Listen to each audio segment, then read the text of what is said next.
অদ্ভুত এক ব্যক্তি জাপানের ডক্টর ফুকুশি মাসাইচি, যার শখ ছিল মানুষের চামড়া সংগ্রহ করা। শুধু তাই নয়, তার সংগ্রহ করা সেসব মানুষের চামড়া নিয়ে গড়ে তোলা হয়েছে আস্ত একটি জাদুঘর। জাপানের রাজধানী টোকিওতে অবস্থিত GK university school of medicine. এই ইউনিভার্সিটির গবেষকরা নানা বিষয় নিয়ে গবেষণা করে থাকেন। টোকিওর এই ইউনিভার্সিটিতেই দেখা যায় অদ্ভুত এই জাদুঘর। এখানে সারি সারি সাজানো রয়েছে মানুষের চামড়া। কোনো চামড়ায় আঁকা ট্যাটু, আবার কোনো চামড়ায় রয়েছে বাহারি উল্কি। এখন প্রশ্ন হচ্ছে, জাদুঘরে এসব চামড়া কিভাবে এলো?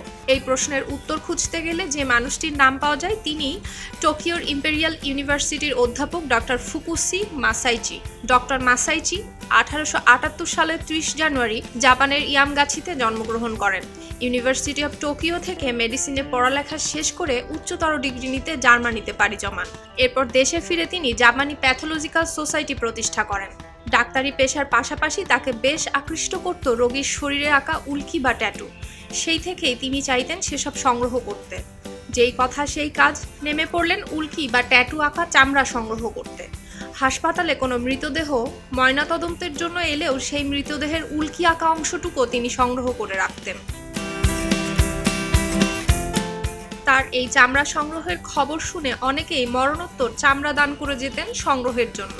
গবেষণার জন্য অনেকের কাছে টাকা দিয়েও চামড়া বুকিং দিতেন মাসাইচি। 1 দশকেরও বেশি সময় ধরে প্রায় 2000 মানুষের চামড়া সংগ্রহ করেছেন তিনি।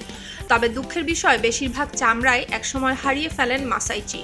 1945 সালের বিমান হামলায় লাগেজ ভর্তি চামড়া নিয়ে শিকাগোতে যাবার পথে অনেক চামড়া হারিয়ে ফেলেন তিনি। এখন পর্যন্ত 105 জন মানুষের ভিন্ন ভিন্ন চামড়া সংগ্রহে আছে টোকিওর সেই ইউনিভার্সিটিতে।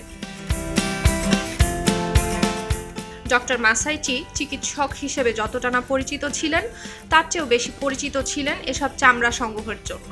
তাই যে কোনো ধরনের ট্যাটু প্রতিযোগিতায় তিনি সবার আগে আমন্ত্রণ পেতেন। তার সংগ্রহ করা চামড়াগুলো এখনও সংগ্রহশালায় রয়ে গেছে, তবে সেগুলো সর্বসাধারণের জন্য উন্মুক্ত নয়।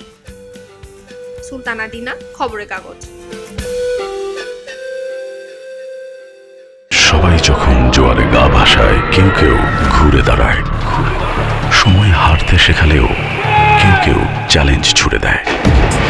পক্ষপাতের ভিড়ে আজ থেকে কোনো পক্ষ নয়, খবর হবে নিরপেক্ষ। বানোয়ার তথ্যবাদ, খবর হবে নিখাদ।